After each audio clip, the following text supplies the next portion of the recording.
Well, ang nakikita nyo po ay isang computation po ng solar system. At sigurado po ako na ito po ay inyong magugustuhan kasi mababang presyo lang po ito. At kung ito po ay inyong magustuhan, meron akong mga link dito na kinopya. Puntahan nyo na lang po sa description. At pag-click nyo po yan, sample, mag-click tayo. Diretso na po yan doon sa bilihan ng ating mga gamit. Ayan, mamaya papakita ko po sa inyo to isa-isa. Dito lang po muna tayo, no? Mababang budget lang to guys. Kayang-kaya nyo na to. Tapos yun nga, kayo ng bahala. I-click nyo na lang yung ating link. Okay, ang gagamitin po natin dito na battery ay isang peraso na 50 Ah, 12 volts. Tapos isang panel na ang kanyang rated watts ay 200 watts. Meron siyang volts na 24.08 at meron siyang ampere na 10.21. Isa lang po, isang battery, isang panel na 200 watts. Ngayon, ano ang ating pwedeng gamitin dito sa ating setup na to? Okay, so check natin, no? Mag-uumpisa tayo dito sa TV. Ito yung pinaka-common na ginagamit natin. Kailangan meron tayong mapanoran. Ang gagamitin po natin dito sa setup na to, yung ating TV ay dapat maliit lang. Meron tayong TV na 30 watts. Tapos, meron din tayong electric fan. Kung gusto nyo po, gumamit kayong maliit na electric fan lang or yung katamtaman lang. Sabihin na natin 30 watts din yan. Tapos, lights sa ating kusina. Itong ating lights ay gagamitin lang natin yan sa gabi. Tapos sa sala, meron tayong 10 watts. 10 watts lang guys. Actually, pwede kayong makabili 5 watts. Pero lalagay ko lang dyan, 10 watts, 10 watts. So sa mga gamit na po na yan, ay nagkaroon tayo ng overall total power na 80 watts. Ngayon, ang atin pong usage hours, standard po, 16 hours. Kaya ako nakuha itong 16 hours dahil po dito sa ating sleep time. No? At sa isang araw po, ayan, in one day, meron tayong 24 hours.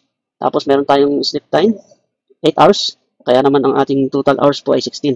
Yung 24 hours po ay binawas natin dyan yung 8 hours. Kaya nakuha natin yung 16 hours. Mamaya explain ko rin po sa inyo. Meron tayong clock dyan para sureable, no? Okay, so ito na nga. Dito sa mga gamit na to, yung basic na gamit natin, nakakuha tayo ng overall total power na 80 watts. Tapos, gagamitin natin ng 16 hours. Yan yung ating pinaka usage hours. Kaya naman, mayroon tayong power consumption a day na 1,280 watts. Ayan po yung ating power consumption. Kung titingnan nyo po sa ating load na to, ay according dun sa ating battery rolls, no? Panoorin nyo po yung mga previous video ko. In-explain ko po yung ating battery rolls. Yan na, ang sabi dito, battery capacity at least 50% above sa total power consumption a day. Yun nga po, no? Ang ating power consumption a day ay 1,280 watts at ang kalahati po niyan ay andito na, 640 watts. Ang sabi dito sa battery rolls, kailangan daw malagpasan natin at least man lang kalahati or mapantay natin to. Ang problema, hindi na natin napantayan, no? Kulang tayo ng 40 watts dito. 600 lang kasi. Pero alam niyo po, ito kasing mga ilaw na to, hindi naman natin gagamitin talaga yan ng dire-diretsong 16 hours. Kaya okay lang po yan, walang problema. Hindi naman siya gagana ng 16 hours. So, i-consider na lang natin yan. Tapos mag-add pa ako dito ng isang charger ng cellphone, no? 10 watts. Ayan. Kaya meron tayong 1,440 watts na ating power consumption a day. At ang kalahati po yan, 720. Lagpas-lagpas na. So, kung isipin niyo po talaga, itong ating battery ay hindi pwede. Anyway, ang gagawin ko dyan, bawasan natin itong ilaw. Sige. O gawin natin 5 watts na lang yung ilaw. Tapos sa sala, 5 watts din. Ayan, tingnan natin, 640, ano? Yung electric fan, okay lang yan. Itong cellphone, ganun talaga yung wattage yan. So, dito tayo magbabawas. Kung gusto nyo po, pwede yung gamitin nyo ng 14 hours.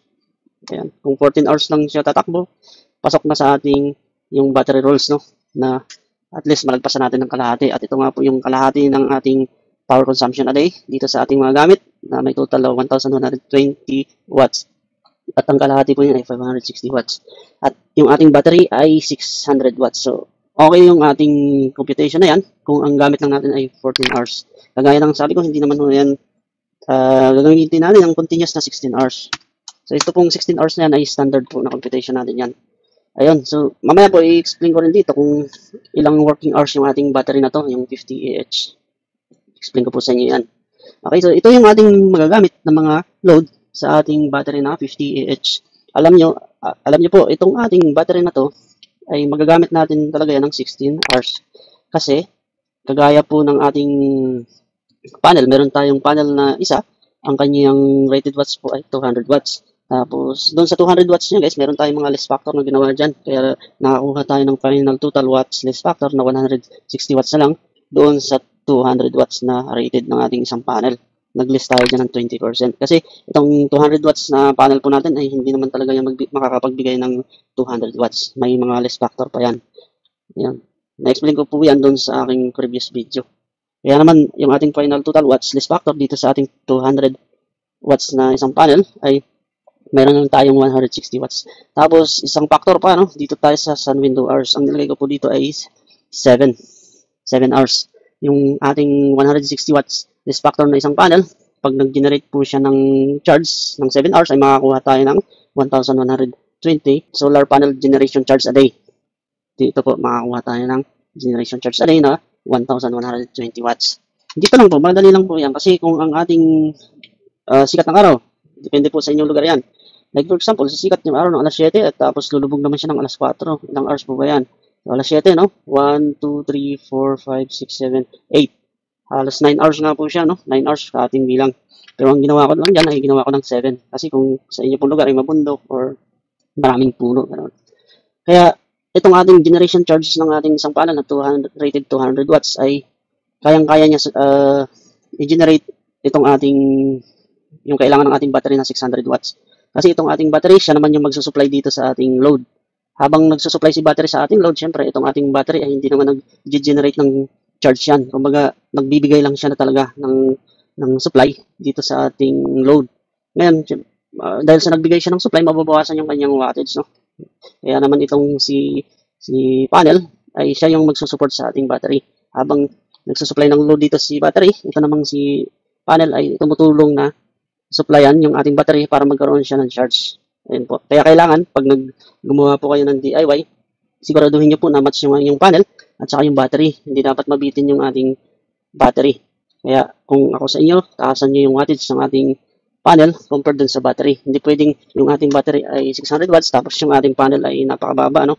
Dapat malagpasan natin sa 600 watts. Ayun. Ganon din dito guys no, sa ating load. Pagka ang ating load, kagaya ito, meron tayong 1,280 watts. Ayan, mataas po yan. Power consumption a day. Dapat dito po ay ganun din yung ating generation charge ng ating panel, 1,280. At least mapantayan natin yan para sure ball tayo dyan. Ngayon, kung ito po i-adjust natin, gawin natin 8 hours, pasok na siya dun sa kanyang power consumption a day. Ibig sabihin, nag-match na po yung ating power consumption a day against dito sa ating panel. Yun lang naman yung tandaan nyo. Kailangan magkapariha yan or mas mataas itong ating panel. Tapos, ganun din dito sa ating battery, no? Hindi dapat siya sobrang baba. Kagaya po nito sa ating battery rolls. Kung gusto niyo naman po, para hindi kayo mag-alala, kung gusto niyo tuloy-tuloy, pwede niyo pong dagdagan yung battery. Gawin natin dalawa. Pag dalawang 50 Ah na yan, ayan, yung total ampere niya, naging 100 na, at ang kanyang pinaka-total watts po ay 1,200. So, malapit na siya dito sa ating power consumption a day. Pwede na po yan. Hindi na ako kayo mabibitin talaga dyan. Kasi, kagaya nga ng sabi ko, itong ating mga gamit na ito, hindi naman continuous na gagamitin natin yan ng 16 hours. Kagaya nitong ilaw sa kusina, papatayin natin yung ilaw sa kusina. Papatayin natin, tapos yung ilaw sa sala, patayin natin. Ayan na lang po yung kanyang power consumption a day, 1,120 watts. Samantalang ang ating battery ay meron tayong 1,200 watts. Ganoon lang po. So, ayun. Balik natin. Yan. Ngayon, yung ating battery na isa, na may 50 Ah, ilan ang working hours po niyan, yung battery na yan. So, dito tayo sa ating battery life calculation. Battery volts natin is 12 volts. Tapos, yung kanyang capacity ay 50 Ah. Okay? Tapos, yung kanyang load, ito. Kasi yung ating battery life ay magdedepende po yan sa ating load. Ngayon, ang nominal na load natin dito sa ating mga device na gagamitin, kagaya nito, may luwas siyang 80 watts. Ibig sabihin, ito na yung pinaka-maximum. Ano po ang nominal niyan? Sabihin natin 50 or 30. 30 na lang, 30 watts. Kasi ang madalas na gagamitin natin dito ay TV at saka electric fan. Ito po, may mga nominal wattage po yan. Hindi naman sasagad yan talaga. Eh, ang ating nominal watts po na load sa ating battery na 12 volts 50 Ah ay magagamit po natin siya ng 14 hours. 14 hours po natin siya magagamit. Ngayon, kung susundan natin to, yung kanyang pinaka-overall total power, ay, syempre, ang ating battery po, yung kanyang battery life ay iiksi. Subukan natin, lagay natin ng 80. Ayan po, magagamit natin yung ating battery, kung ang ating nominal power ay 80 watts, ng 5 oras. 5 hours lang po. Ganun lang po ang ating computation sa battery life. Ayun. So, yun nga guys, no? Kung hindi yung papulubos na nakuha yung mga ginagawa kong computation dito, ay panoorin niyo po yung aking previous video. May mga video po ako na ginawa sa about sa computation. Dadagdag ko lang to guys, no, para mas magkaroon kayo ng idea. Alisin ko muna itong usage hours natin na 16. Yan. Anong gusto niyo po bang gamitin yan? Yung mga gamit na to. Like for example, gagamitin niyo lang siya ng gabi, ano? Sa gabi lang. Pag ginamit niyo yan sa gabi, sabihin natin alas 7 hanggang alas 3. So, 1, 2, 3, 4, 5, 6, 7, 8 hours siyang gagana. 8.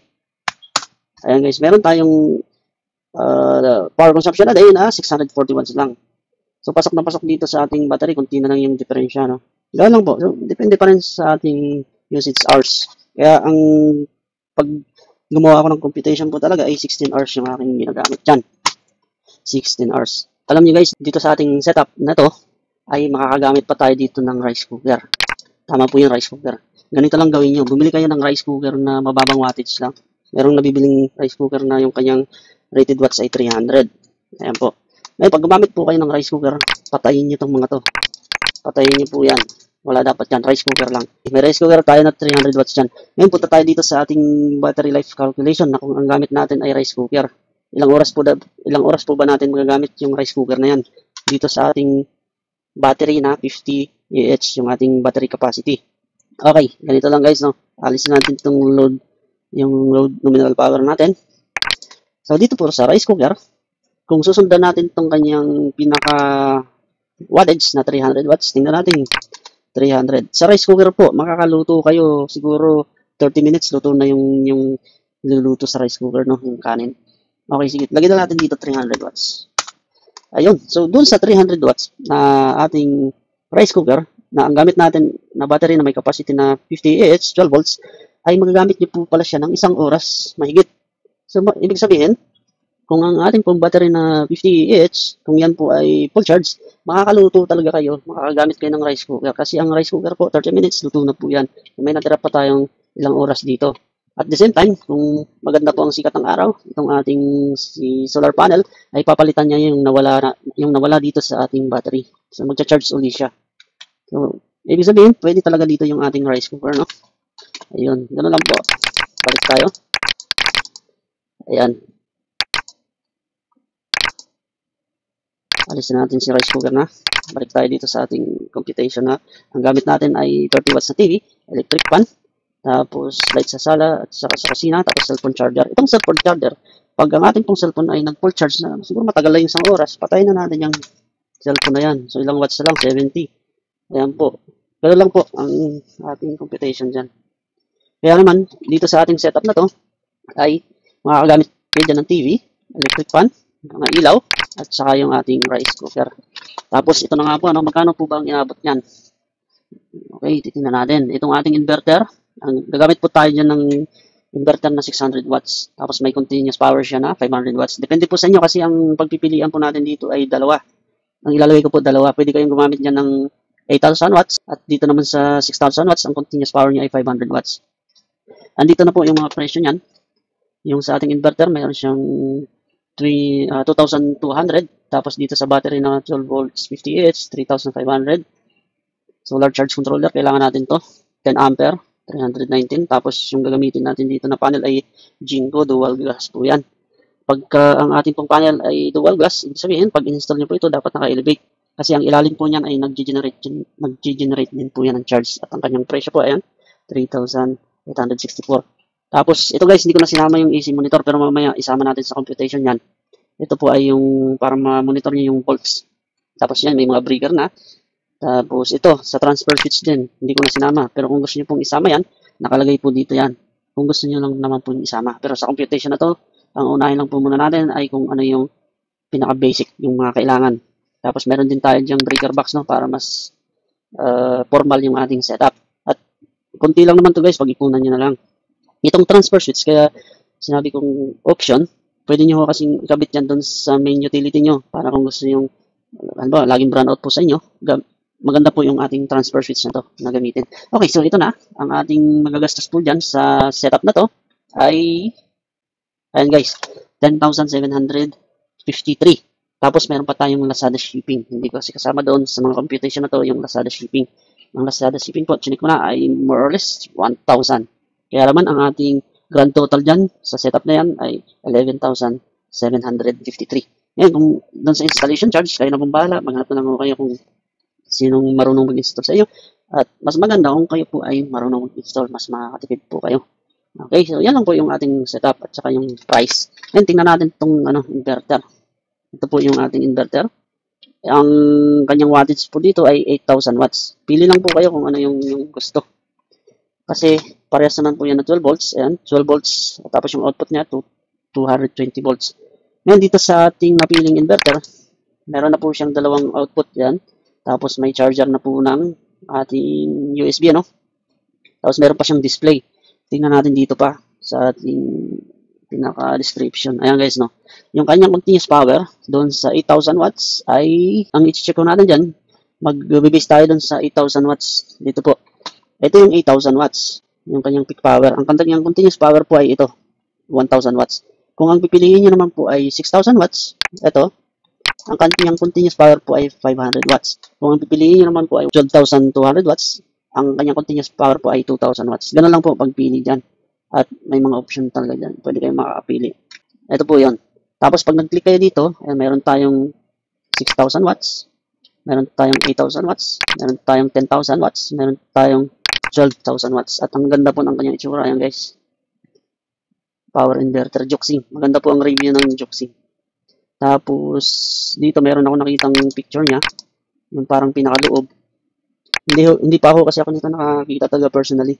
Pero, may nakita ko dito ang picture niya.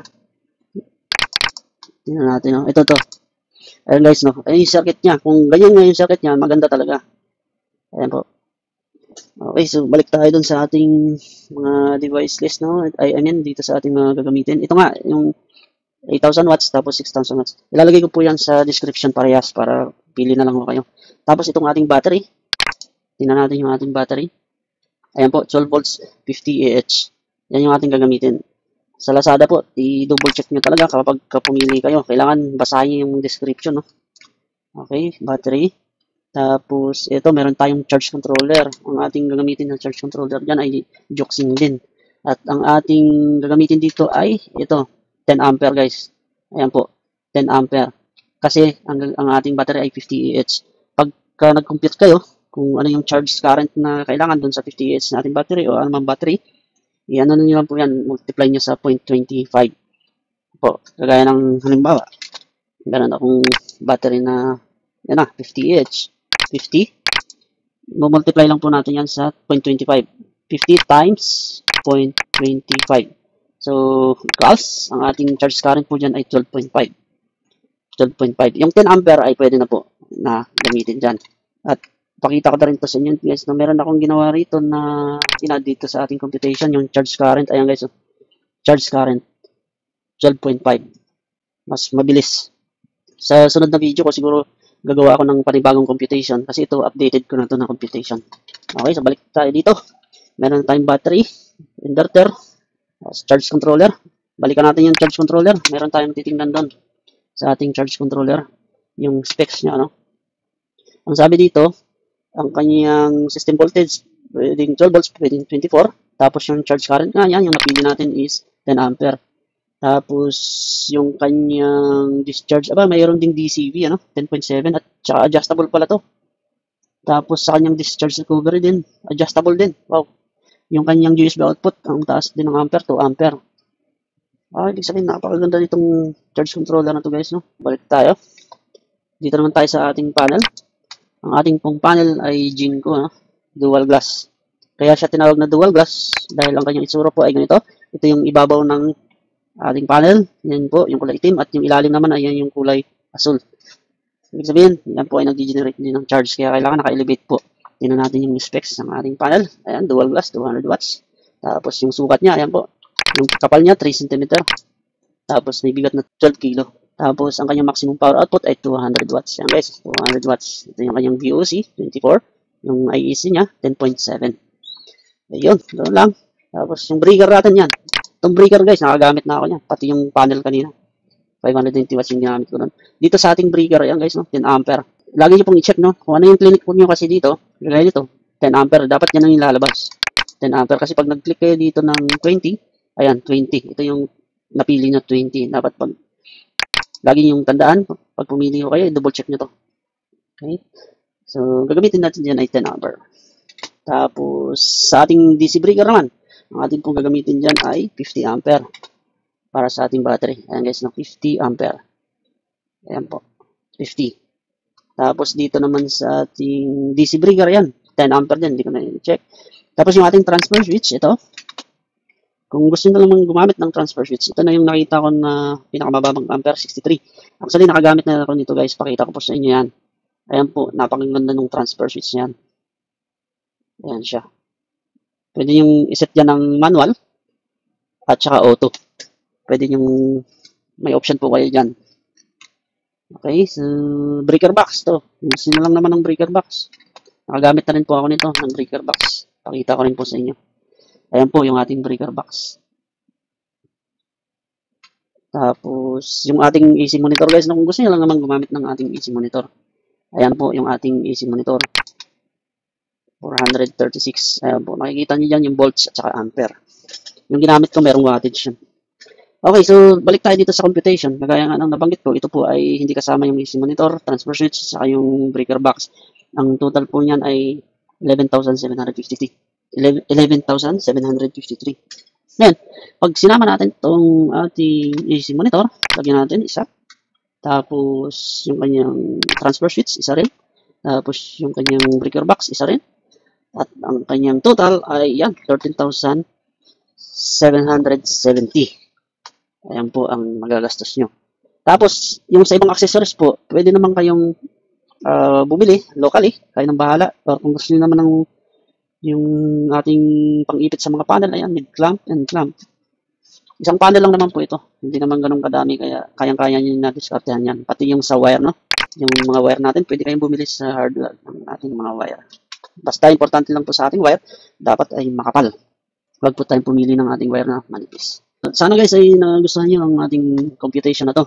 At kung ito po ay inyong nagustuhan, huwag nyo pong kalimutang mag-like, share at subscribe. Salamat po sa iyong panonood and God bless. Tiles.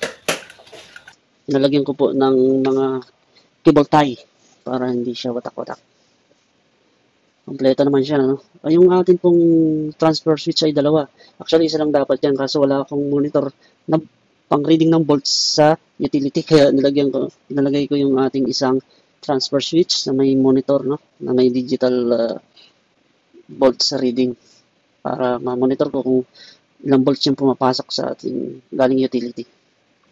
Yan na po yung connection ng aking inverter, no? Tapos yung layout, nakapurma na lahat, ready na yan. Tapos yung grounding, no? Nagpalagay ako ng grounding dyan.